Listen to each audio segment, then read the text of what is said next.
भारतीय सेना का आत्मनिर्भरता की तरफ सबसे बड़ा कदम इस समय हम आपको दिखाने वाले हैं। नॉर्दर्न आर्मी कमांड किस तरीके से इस आयोजन को सबके सामने लेकर आई है और उत्साह देखिए कि लगभग 150 से ज्यादा भारत के ऐसे स्टार्टअप्स और इंडस्ट्रीज जो कि यहां पर पहुंचे हैं अपनी बातों को दिखाने के लिए। और हम सबसे जो इंटरेस्टिंग स्टॉल है वहां से शुरुआत कर रहे हैं। देखिए ये जो वेपन्स हैं वो भारतीय सेना इनका इस्तेमाल करती रही है। ये ग्लॉक हो गया, अलग अलग तरह के पिस्टल्स यहां पर हो गए, यहां पर AK-47 है, यहां पर M5 है और ये जो आप बता रहे हैं जो अभी सर देख रहे हैं ये सबसे नया entrance. Yes, ma'am. That's a replica of 6716 जो अभी recently inducted हुआ इंडियन आर्मी।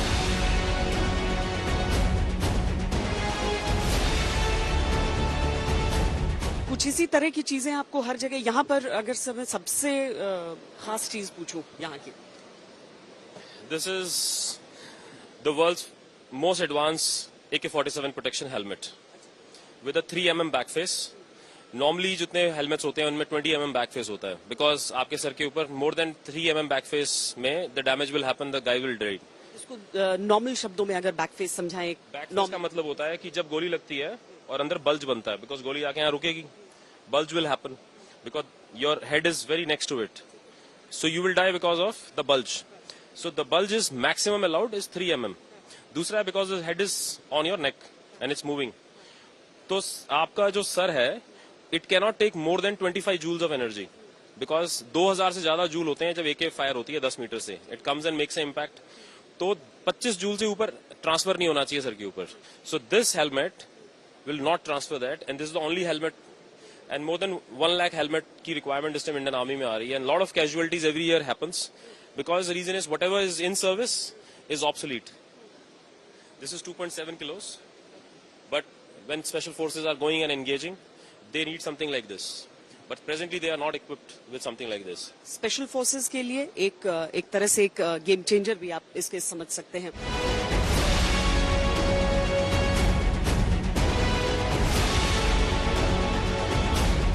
आत्मनिर्भरता किसी भी सशक्त सेना की सबसे बड़ी जरूरत होती है और भारतीय सेना की ताकत जानते हैं वो ये कि जो सैनिक होते हैं उनके अपने आइडियाज भी बहुत होते हैं और इसीलिए अगर आप यहाँ पर अलग अलग स्टॉल्स में जाएंगे तो आपको कई वेटरन्स भी मिलेंगे।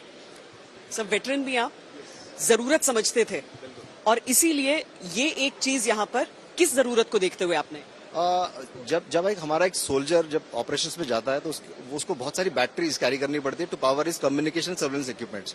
तो आज की डेट में क्या है कि जब वो फील्ड में जाता है ऑपरेशंस के लिए तो उसके पास बैटरी चार्ज करने का कोई प्रोविजन नहीं है।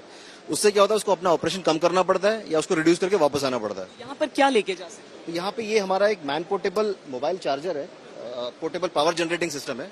ये वर्ल्ड का सबसे लाइटेस्ट पोर्टेबल जनरेटर है। ये ऑन द मूव चलते हुए ऑन द मूव किसी भी बैटरीज जो वो कैरी कर रहा है उसको वो चार्ज कर सकता है और उसकी लाइफ को बढ़ा सकता है, एंड्योरेंस दे सकता है। हम लोग पावर बैंक्स की बात करते हैं तो ये कितने पावर बैंक्स का काम कर देता है? अब आप मानिए कि इसको एक बार ये ले जाएगा, ये कम से कम 12 से 16 घंटे ही चलेगा एक कार्ट्रिज से।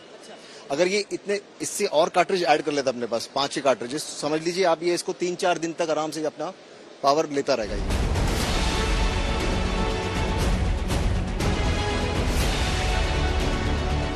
तकनीक विकसित हो रही है वैसे वैसे नए नए उपकरण आ रहे हैं, बैटरीज का इस्तेमाल होता है। बैटरी का सोल्यूशन कहाँ है तो आपको पिछले स्टॉल पर दिखा, यहाँ पर कैसे वहीं पर बैठा हुआ एक सैनिक पता लगा सकता है कि क्या वहां पर कोई ऐसा तत्व तो नहीं है, कोई ऐसा मिलिटेंट तो छुपा हुआ नहीं है जिसे मार गिराना है। सर सबसे बड़ी चीज, सबसे अलग चीज क्या शोकेस? सबसे अलग चीज जो हम यहाँ पर शोकेस कर रहे हैं, एक तो हमने जो भी आर्मी को सप्लाई किया है long range observation device which is an improvement on the current one which is already there. ये completely indigenous है, टाटा का खुद बनाया हुआ है और इसमें कोई भी फॉरेन आत्मनिर्भर भारत का सर इससे क्या होगा अगर सिंपली समझा सकें? This is basically a long range observation system. इससे हम 20 किलोमीटर डिटेक्शन कर रहे हैं अक्रॉस द बॉर्डर। सो ये आपका इंडो चाइना बॉर्डर पे डिप्लॉय होने वाला है probably in a month time. So long range की जो सर्वेलेंस एक्टिविटीज हमको करनी है एनिमी फ्रंट पे, नाइट और डे नाइट बोथ कंडीशन।